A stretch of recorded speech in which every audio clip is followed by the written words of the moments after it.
Welcome to the Scale Up Valley podcast, where I bring the best founders and investors to help you scale a business from 1 million to 1 trillion. Today's guest is Shane, the CEO at CHAMPTitles. Shane, welcome to the show. Thanks so much for having me. Really appreciate it, Mike. It's my pleasure. You have an amazing experience. You have been a founder yourself. Then you have been a large enterprise companies like Cisco. You've been also in as an investor. And then in 2018, you have started your second company, CHAMPTitles. But better than me just describing the richness of your journey, it would be even better if you can just introduce yourself to the community. Sure. I don't know about the richness aspect, but that's nice to say. Yeah, so Shane Bigelow, I'm CEO and co-founder of CHAMPTitles. I started my first company out of college. My joke with that one is there's no Ferrari in the driveway because of that company, but I suppose things ended up ultimately okay. And then went to a small public company that we ultimately sold to Cisco Systems and wound up there. I wound up in a investing arm of Cisco Systems called Cisco Capital. I wound up doing some fairly eclectic things there. That got me recruited to Wall Street, and I wound up spending a lot longer on Wall Street than I anticipated, but it was a lot of fun. It was with a great firm called AllianceBernstein, and ultimately left there about 5 or so years ago to start CHAMPTitles and sort of synthesize all of the learnings of the past several companies and bring them together to create this company. Obviously, a little bit different to start a company at approximately 41 as opposed to 21, but my family might forgive me one day. That is a great topic to talk about for the ones who are considering to start their companies a little bit later, but still super young, right? But it seems that sometimes in the startup world, when we are 40, it seems that we are already we need to be investors and mentors of others. We can't start our own companies anymore. However, there are studies that shows that the most successful founders are the ones who are at around 40, 45. So there is good indications in that regard. But anyway, you have experience across the US, San Francisco, East Coast, New York, Wall Street, as you were saying, and now you are based out of Cleveland, Ohio, right? That's right. Yeah, middle of the country. So we're right outside of Cleveland, Ohio. Our office is actually in Cleveland, Ohio. I live just outside of Cleveland. Right. Amazing. Enjoying this after being West Coast, East Coast, being in the middle of the country. Any reasons for that, or just personal reasons? Well, my last company asked me to come out to this part of the country to work here, and it was a great opportunity for me. But the reason that we stayed is that there's just a great work ethic and subset of people that are here in this part of the country that I think is a great place to start a company, and it's quite a bit more affordable than the coast in order to do that, so you can conserve capital a bit. But the primary thing I learned between 21 and 41 was 21, I figured I could do everything. And at 41, I realized that the best thing I could possibly do is hire people a lot smarter than me to work with me and tell me all the things I'm doing wrong. They don't hesitate. They tell me all the time, all the stuff I'm doing wrong, but I think that creates a much better culture. And frankly, we could build a really strong team here in Northeast Ohio, and we're excited to be here. It's very easy, and I mean, that's a compliment. It's a very easy place to exist. Yeah, on the show we cover founders from all over the world, and that's why I ask this also to give some context about the options. Also, some European founders that are expanding to the US and are typically thinking about Boston, New York, and San Francisco, and we are seeing more of them thinking about other cities. like Chicago, Salt Lake City, Austin. So other options for them to expand and to start their companies from that are not always New York or San Francisco. And if you are not there, you can build a company. We know with the pandemic, this even accelerated more, that you can build a company from anywhere with the remote first companies and so on.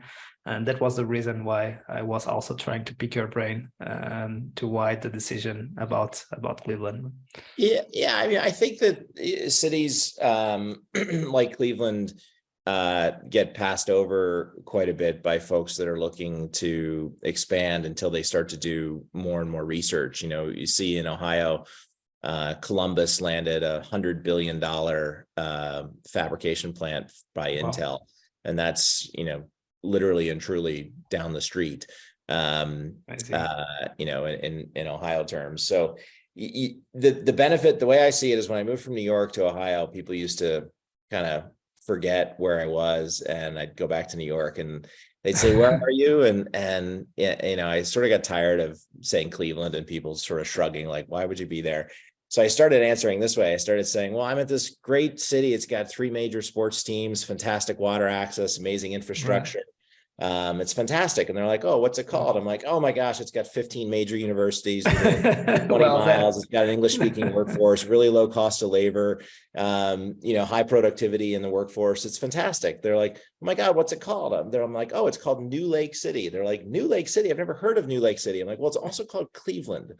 And you know, that's the thing, is that people kind of miss that there are all these wonderful places in the heart of our country that provide fantastic spots to put your company and to expand and find a really fantastic workforce of folks that work really hard every day, and frankly, you know, a lot less I think a lot more focus here on doing something that's different, as opposed to on the coast where, you know, everyone's sort of competing over talent. And it can become also a very important competitive advantage as well, and quality of life, also a reason to attract great talent, as you were saying. I think that we need to, however, the macroeconomic conditions are changing now. The war for talent and great talent will always be there, so we need to be more creative nowadays, right? And also everything is so much connected, and people are missing less the in-person dynamics that you are so close to anywhere in the country from there, right? Yeah, absolutely. And the first thing that comes to my mind is really also the hospital and the health tech center in Cleveland, right? If I'm not being ignorant here, just putting no, myself you're exactly right. I mean, we've got 2 of the top 10 medical facilities in the country here. Yeah, it's with Cleveland Clinic is the famous one that everybody knows, and there's a second one called University Hospitals that, you know, if you put University Hospitals in in any other city, it would be probably the top rated facility there, but it just happens to get a little bit overshadowed by the Cleveland Clinic here. But we're spoiled. It's an embarrassment of healthcare riches here. You have no reason to be sick in Cleveland. You've got all sorts of folks that take care of you, and they're 2 fantastic facilities. And there's the third one called Metro that does great trauma work too. So it's actually a really great place for people to spend the parts of their life. Like, I look at parents and older generations where medical needs are more concerning. It's a great place for that generation as well.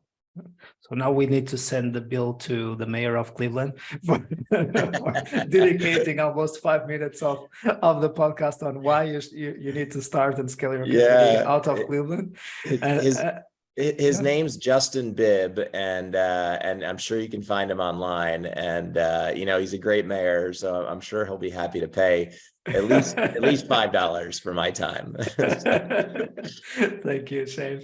And during that amazing experience that you had across both sides of the country, and especially in the last decade in New York, and then moving to Cleveland with that firm. And tell us more about what has been the problem that you got obsessed about, and that you really thought it was an opportunity to start CHAMPTitles. Let us know more about the problem and the story of CHAMPTitles. Yeah, sure. So, going all the way back to the first company, I had written an algorithm to help banks more efficiently process their loan and lease portfolios, specific really to automotive lending. And when you're in the automotive lending space, you start to see the problems that banks have with attaching a lien to their collateral, right? They need to show that they have a right to that collateral because they're giving a loan for you to go buy the car.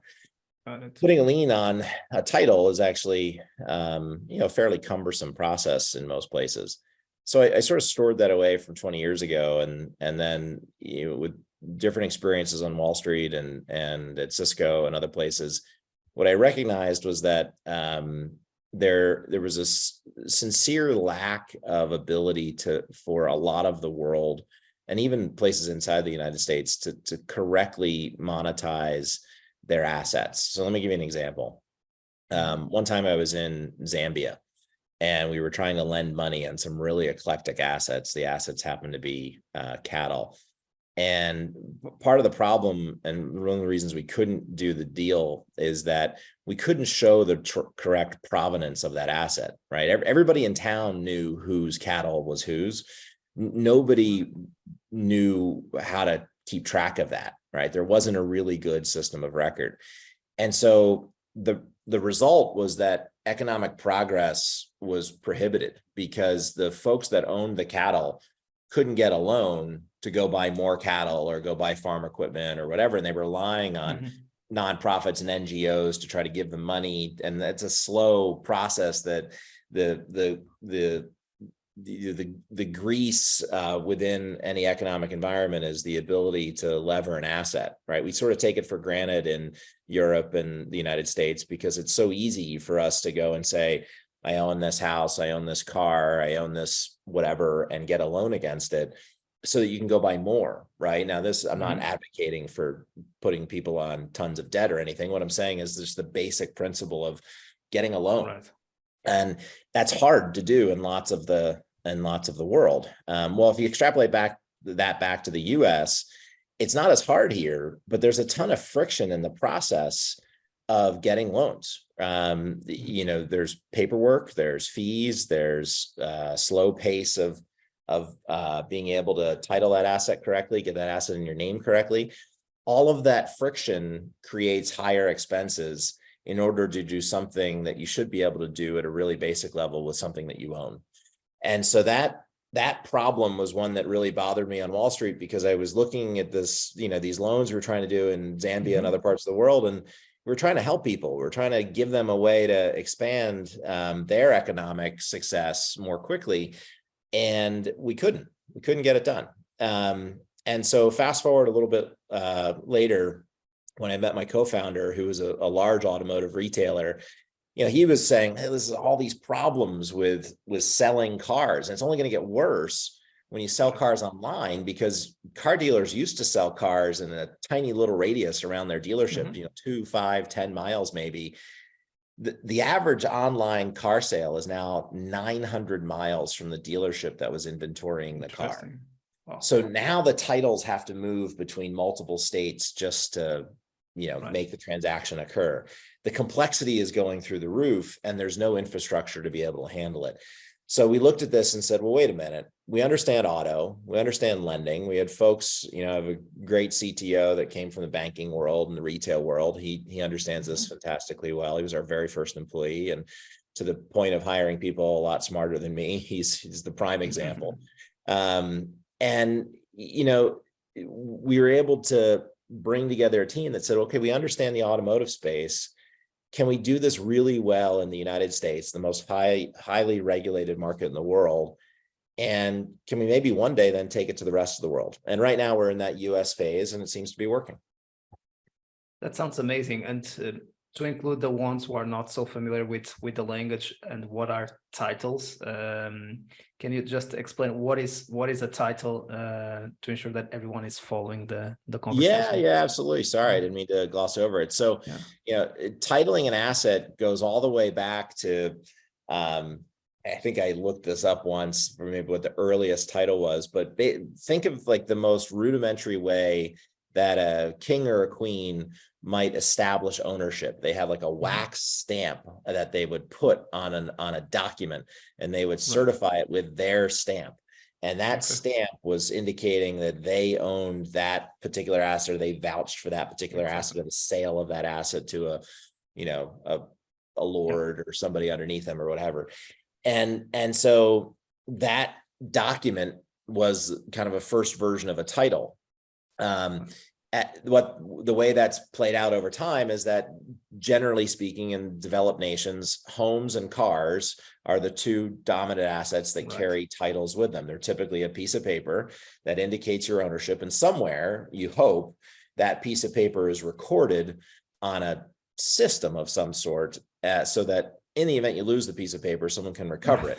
That's not always the case. There are still places that don't do that, believe it or not, and they're relying on really good fire protection systems, I suppose. But the reality is that that's how antiquated the titling system is in even the United States, where it's a very developed and functional, market for those assets. Amazing. Thanks for clarifying, Shane. And in terms of who is your ideal customer profile? So who are you delivering this solution and this product for what segment of the market? Well, the primary buyer for us, and the primary entity for whom we build technology is for DMVs, so Departments of Motor Vehicles. We build the technology for them to replace their aging title and registration systems. So I mentioned that, some of these things might be on paper. Most of them are on 40 to 50-year-old mainframes, and they don't work very well. And there's even the people that can fix them or work in them are starting to literally and truly die. They don't exist anymore. And so moving states over to, a SaaS-based platform, cloud-based technology, clearly is a benefit to, all of the underlying constituents that have to use this system, like car dealers, insurance carriers, fleet operators, lenders, and ultimately the consumers who might own the asset. So that's our target market, is to go after these DMVs. And, I think over time that market expands into, potentially countries that might look for a system of record when they have none for any asset. Those are generally more in the developing world as opposed to the developed world. But right now we're squarely focused on DMVs. Got it. And in terms of the stage of growth, Shane, where are you in terms of funding round, size of the team, stage of growth of the company, just to give context for the ones who are listening? Yeah, sure. So we've gone through our Series B. We've raised a little over 30 million in total. So we have had a few rounds of funding at this stage, between the initial money that my co-founder and I put in, and then some seed investors, Series A, Series B. The size of the company, we're about 60 people. So it's a, fairly robust size for a young company. We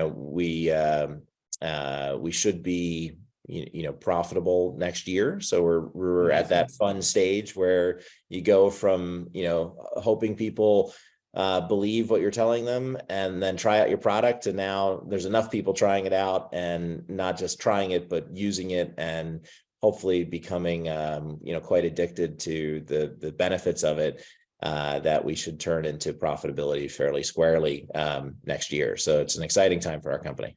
Right.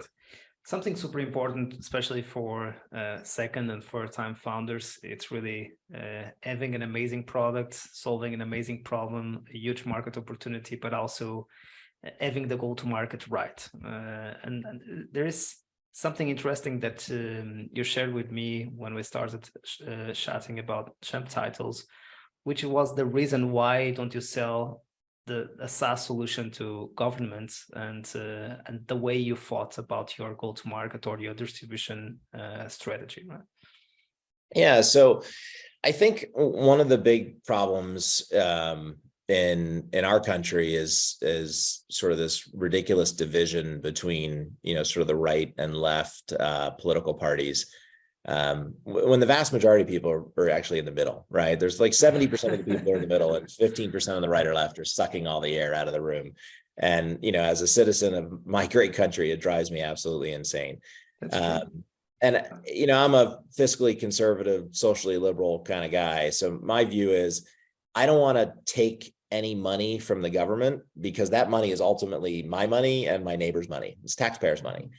And so when we set out to build this company and we were realizing that, we would be contracting ultimately either directly or with our partners with the government, one thing that is core to our belief here is that we should get paid for performance, not just for launching a system, but for the system actually doing what it's supposed to do.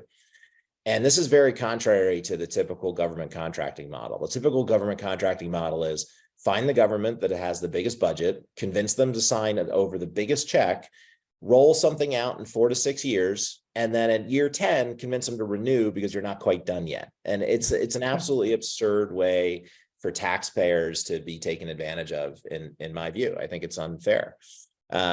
So we set out and said, you know what? The better way to do this would be charge the government nothing. And we'll build technology that truly solves the problems of the constituents of government. And those constituents, again, are the car dealers, the insurance carriers, the fleet operators, the lenders. If you solve their problems, and they all have problems as it relates to title and registration, all of the issues slow up their business and cause them to be less profitable or charge more for their product that ultimately hurts the consumer.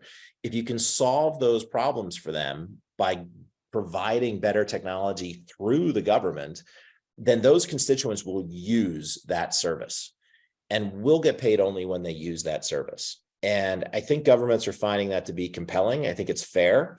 It puts our skin in the game. We have to be right. We can't get it wrong, because then people won't use our product and we won't get paid. But I think that's how most government contractors should work. I think this is kind of lunacy that the government has to pony up and hope that you work. It should work the other way around, at least to some extent, for a lot of products like the types of ones that we're rolling out in this SaaS world. Love the approach. In terms of business model, how does that work for the car dealers, the lenders, the fleet operators that you were talking? Yes, so they'll pay their normal fees to the state, and there could be an additional transaction fee or of some sort attached to that particular statutory transaction, and that additional fee comes to us, right? So sometimes it shows up as an additional fee, other times it's just baked in, and ultimately we're getting paid through that statutory fee or the transaction fee. Right. So it's much more as much they need to register vehicles or to go through the registration process, as much as they will pay, or as much as they use the product, more they will pay, right? So which goes around the performance model that you were just sharing before. Yeah, and the users of the system are the ones that are paying for it, right? So why should a taxpayer in a state that owns one vehicle for 20 years pay the same amount as someone who owns 100 vehicles in 10 years, right? It doesn't make any sense. You're paying the same amount of tax if you're making the same amount of income. And so ultimately, you're paying more for a system you don't use. Instead, the users, the people who are buying or selling cars, the insurance carriers who have to buy a car from a policyholder on a total loss, the lenders who want to show ownership of that vehicle via the loan they've provided, they pay. And the people that are the recipients of the asset, ultimately, they're generally regulated fees that flow through to them as documentation fees as well. So it's I think a much more fair and equitable way to do it. The users wind up being the ones that pay, and the state gets a brand new system. The consumers and the constituents get a much easier way to do business. Ultimately, they should all make more money and be more profitable and enjoy the experience a lot more. Yeah. So, and in theory, all makes a lot of sense, but we know that then execution is much more complex, and we need to change some of the habits of the past and to introduce the new. And as you said in our previous conversation, the first reaction to new is no, right? So how has been that process of evangelizing and showing a new way of being much more effective, much more productive, and beneficial for the companies that you are serving, and for the government as well? Yeah, there's when I worked at Cisco, there was a fantastic CEO at the time. His name is John Chambers. He's relatively famous. Yeah. I remember him walking into a sales meeting once, and I was sitting alongside the sales team as kind of the investor guy that was doing stuff with them. And he walked in and he said, I love this team. You guys, or women too, it wasn't, I can't remember exactly what pronoun he used. You all hear no from a customer or potential customer, and you treat it like it's a stumbling block on the way to yes. And that stuck with me. I mean, I think I was 27 or something at the time. And nearly 20 years later, it's a core value at Champ, right? That you're going to hear no when you invent something, right? We invented something, it's patented. People didn't think it was possible. Still, people that know it's in the market and know it works will still say, we don't know if this is possible, which blows my mind. It's like, that's like saying, I don't think Tom Brady can win a Super Bowl. Well, it turns out he can. And there's a lot of proof that he can. And same with our system. Our system works, and it works really well. But nonetheless, you hear no all the time when you have something new, when you've done something that people haven't seen before. And we have to have a culture of treating no like it's a stumbling block on the way to yes. And I credit John Chambers with that inspirational message. Yeah. Great inspiration for the core values, and to build a strong culture, and especially to be able to be innovative and to bring innovation to the market, right? Because again, as we were discussing before, it is great to invent the new, but then implementing the new is the most complex job. And again, it's amazing to have a great product, but if we are not able to go to markets with that product, it doesn't matter, right? So that component of the culture is super important that you just mentioned. And in terms of the founding team, something that I found super interesting about CHAMPTitles is that you are two co-founders, as you said, but instead of having the typical business co-founder and technical co-founder, you have a chairman and the CEO, yourself, and you have hired your CTO as the first employee of the company. Tell us more about the story, how you came together to build CHAMPTitles. Why did you decide to build the founding team in this way, and also how it has been the process, because we know some investors want to see the CTO in the founding team, but you were able also to fund the initial stage of the company. How has been that initial milestones of building the team and starting to build a product, etc.? Yeah, our origin is a little bit different relative to our funding needs. So as I mentioned, my co-founder, who's not operating the business, he's currently chairman of the board. He did really well as an automotive retailer. I had a pretty good run on Wall Street, and the benefit we had going into starting this company was that we didn't need outside funding, right? We could write a fairly large check to get the company going. So we weren't in the typical situation of a young company looking for seed funding or startup funding, where the team had to be assembled already, right? We had the luxury of being able to spend our own capital to get this going. And maybe it's one of the benefits of doing it in your 40s instead of your 20s. But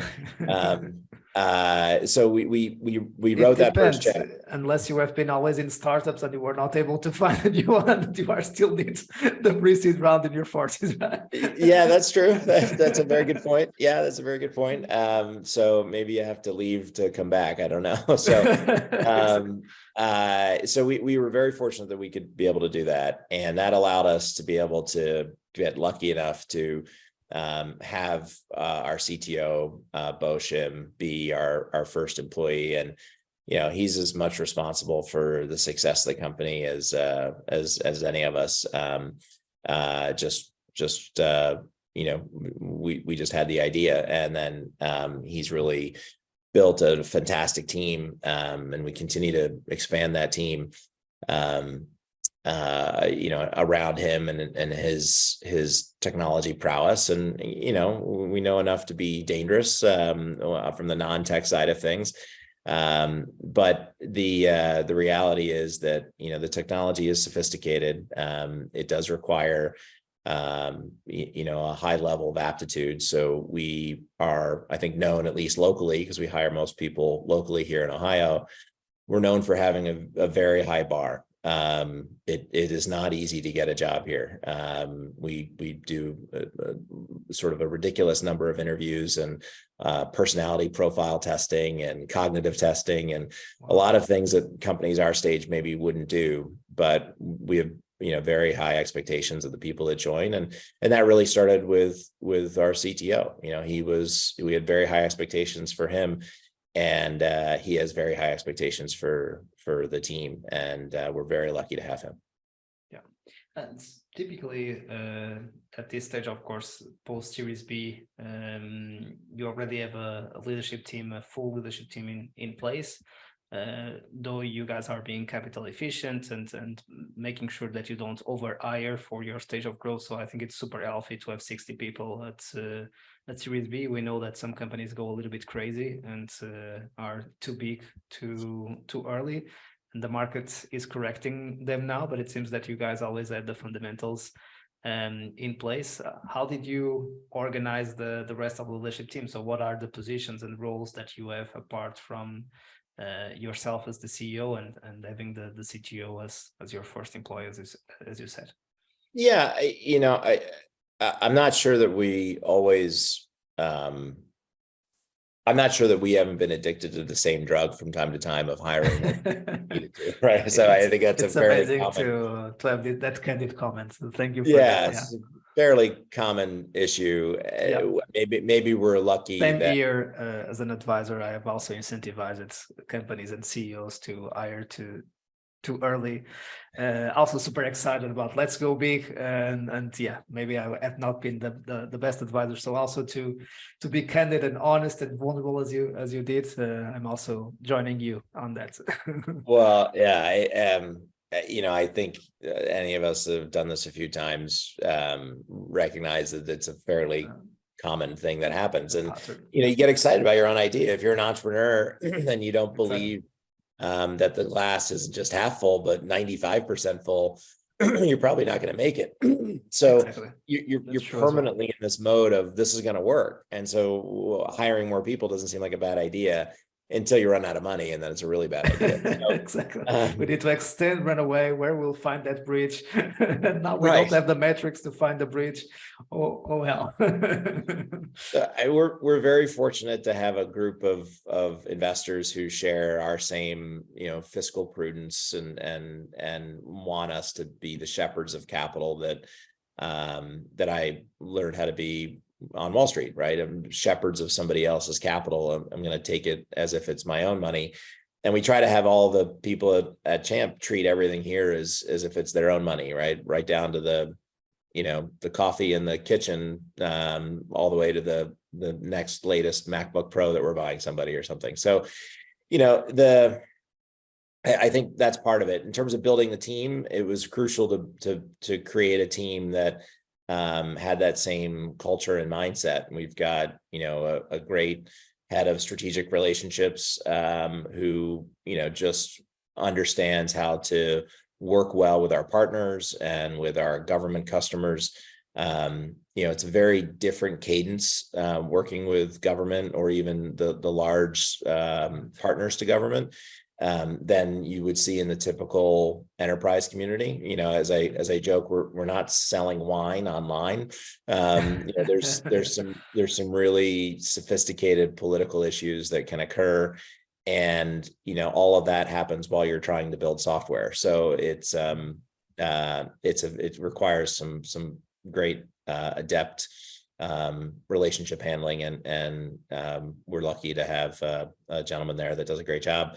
Similarly, our head of operations, she is just bulletproof when it comes to organization, which I'll be guilty again, not my strong suit. It sounds like it's organized in my head. It looks organized in my head, but I'm not sure it always comes out in an organized way. And we needed her to bring that rigor to us, because when you go from an idea to a demo to an actual first working version of a product to a scalable product to now we have legacy products, which, I mean, that seems weird to me that we actually have products that are legacy products. Amazing. It's a lot to manage, and the organizational requirements are key there. And we've got fantastic now controller and head of HR, right? So those two roles were crucial as we got bigger, where we said, you know what, let's make sure that we're really mapping out our contracts that are complex correctly, and getting our cash flows correct, and managing our capital as prudently as possible, and at the same time giving our people the resource that they need from a human capital perspective, and looking at our people as our biggest asset, which they are, and because they're our biggest asset, they needed a head of human capital, and so spending some time and energy and money on that at this stage is maybe a little more rare, but we feel it's the right way to build a team that's very happy to be part of CHAMPTitles. In terms of the CTO, do you also have product, or the CTO kind of does CPTO? And do you have anyone else in revenue, kind of VP sales or VP customer success or something like that? Or it also depends, of course, on your business and the structure needed. But well, our CTO is also our CPO. So and I think it's a luxury when you are able to find someone who is able to play both roles, right? Absolutely. We've got a really strong team around him as well that he does a fantastic job with our architecture, our cloud approach, our productizing of what was initially in our patent, and now is a set of real systems deployed in the real world with actual users and customers and the like. So the team is really strong. It's just a great group. In terms of I think there was a second part to your question. The sales team, it really thin sales approach, right? We look at our world as a channel world, right? I have this theory that everybody likes to say that they want to do business with a young company, but no one actually wants to do business with a young company. They want to say they do to sound innovative or to pretend to be innovative. But at the end of the day, most people at most places just want to work with a big company because it's job protection. And I get that. It's totally understandable. And when you're dealing with government or insurance carriers or banks, right, generally you're not going to find people that are like, yeah, let's just try out this, 5-year-old company from Cleveland. What could possibly go wrong? Right. So I think, so we partner with really big entities that are the gold standards in each of those verticals to deliver our products to government for them to replace those aging title and registration systems. So we don't do this alone. We have a very partner-centric approach, which is another thing that came from my Cisco days and Latitude Communication days, and even my Bernstein days. We were all very channel focused entities. Again, the importance of go-to-market. And sometimes it's super difficult to do it very early, and it seems that you were able to do it super early to be able to get to the market in a much more effective way, right? It feels like we were able to do that, but we've got a lot more proving to do, that's for sure.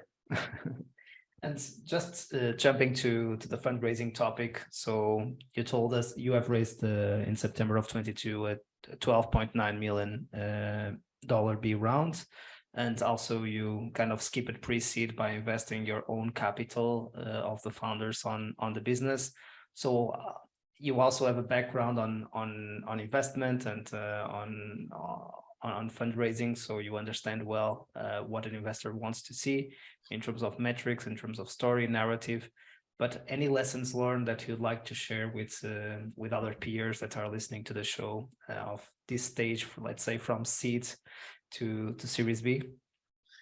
Well, I because of my background, I have raised a good bit of money over time from a wide variety of different investors, and I think the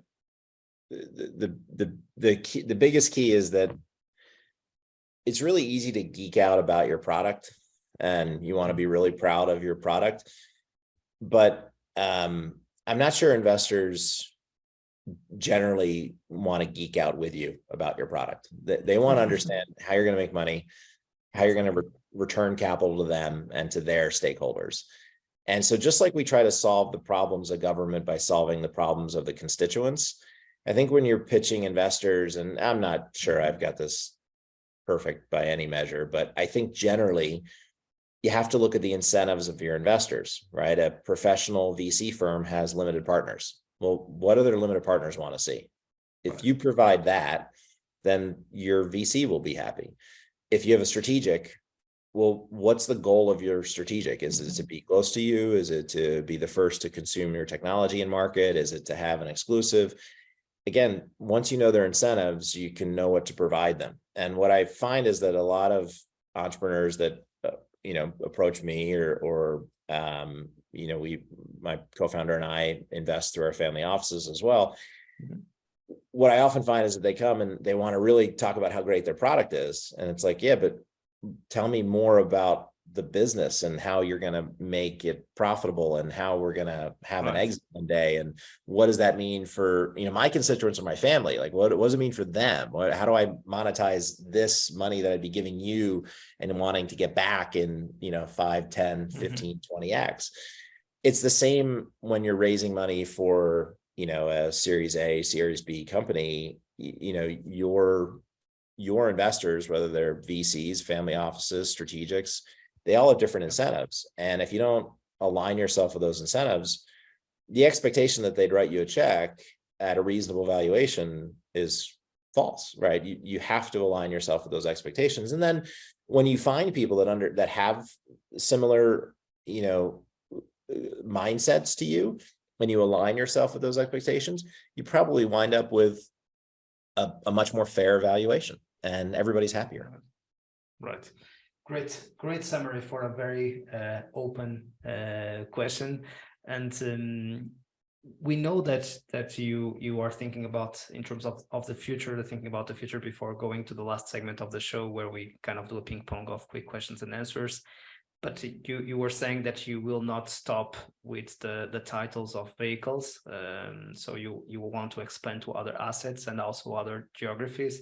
We also know the importance of focus, but what would you like to share with the audience about the future that you have envisioned for CHAMPTitles? Well, a big part of starting this company is what we can do to give back to. I think it sounds a little bit I don't know, almost childish to say, but like to give back to the world. And our little way of doing that started by trying to improve government for those constituents and do so without charging government. The next way is to allow the constituents to expand their economic prowess all the way down to the consumer by being able to do more with these assets, right? So if you correctly title an asset, think about cars. What's going to happen with cars? Well, eventually I could see a world where some people will own cars, but a lot of people will have a subscription to a fleet of cars. Some people might have a shared ownership in cars. Other people might have, automated vehicles just coming and they beckon them and they come and pick them up and take them places, and you pay a fee for that. Those different ownership structures for vehicles, that's the first material change since the Model T. And so with that, there's all these sort of micro ownership transitions that occur. And being able to facilitate that with a good record of provenance will enable a lot more commerce to occur on top of something like vehicles. But it could also happen with cattle, with art, with gold, with other physical assets that are movable throughout the world. And the goal of our company is to be the world's asset registry for movable assets. And so in order to do that, we're going to focus really hard on being really good here in the US market, and building great technology for DMVs, but it can expand well beyond that. And I sincerely believe it will. What a great way of wrapping up with the vision of the company, and also combining the mission and the vision of the company in the same statement. So let's go to the last segment where I ask you a quick question, and we kind of do here a ping pong of quick questions and answers. So if you would have the opportunity to have a coffee with yourself in 2018, what advice would you offer to your younger Shane? Work out more. You're going to gain weight from stress and lack of activity. Probably buy more Cuban cigars when they were legal. And then I think from a business standpoint, trust your gut faster, right? A lot of times you start to question yourself, and all you do is waste time and money, and fail fast. It was one thing we probably said it a lot in 2018. Not sure we did it and got good at it until 2020, 2021. But fail fast, and not just say it, but mean it and do it. Love it. And what are you the most proud of on your journey so far? This is easy. It's this team. I mean, we've just got a fantastic team. Right down to the newest employee. I feel really proud of the people that have joined us, and very fortunate that I get to come to work and spend time with them and see them take our little idea and turn it into something much bigger. That's what I'm proudest of, that we've assembled a team that, is better at this than, I ever could be as one of the founders. So that's the easy one. It's the team. And the way you almost started. Worst advice ever received? Worst advice ever received? Somebody, when I got out of college, they said, don't start your company. You're crazy. Why would you ever do that? You could have all these great jobs and all sorts of security. And, I still think back to that, and I still don't understand it. My diet back then consisted of Kraft dinner and ramen. If I completely screwed up the first company, I'd have to go down to just ramen. You don't really fall back too far at that age. And so, had I not done that, I wouldn't have probably done this. And that was the worst advice someone ever could have gave it. I'm so glad I didn't follow it. Amazing. And you decided to do it now with starting another company, right? Yeah, exactly. A little bit more to lose now. Exactly. My tastes were a little higher than just Kraft dinner and ramen. So well done. Let's go to the resources. Your favorite book, business or non-business, you decide. It's much more to get to know you. There's a book that I always find compelling. It's called The Monk and the Riddle by Randy Commissar. That's an old favorite. There's a new book a friend of mine wrote, a guy named John Gigante wrote a book called With Intention. And I think, as a leader of a company, thinking about how to lead with intention and how to come to work every day with intention and all the things behind that. He wrote a magnificent book that I think every business leader should read. Great additions to the list. Thank you for that. And favorite movie or series, as you wish? All the James Bond movies. Like I'm a total sucker for anything James Bond. It's like doing the impossible as a founder, right? yeah, exactly. Plus martinis. I mean, it doesn't. What's wrong with James Bond? Martinis, Exactly. guns. Great style. Beautiful women, great style. Gets to gamble all the time. Fast cars. I mean, it's boy heaven. So exactly. And finally, your favorite podcast, excluding this one. I was going to include this one because I'm here. This is my favorite one. It's a little embarrassing. I don't spend a ton of time on too many podcasts. That's fine. But I do really enjoy, like, thematically the ones that are focused on scale. So I know it sounds like I'm just floating your boat, but I am very serious about it. It's fun to talk about. It's great that you're building this and supporting this community of growing entrepreneurial endeavors. Thank you, Shane. I really appreciate it. And thanks again for making the time to be with us and to share your journey and your thoughts. And we wish you all the best in the next chapters. And you are always invited to come back to share the progress. Thanks again. Thank you. Shane. I'd love to. You're very kind. Thank you very much. And to the community, thanks for being there. We keep bringing you the best of the best to make your life a little bit easier as you scale up your company. See you soon and keep scaling.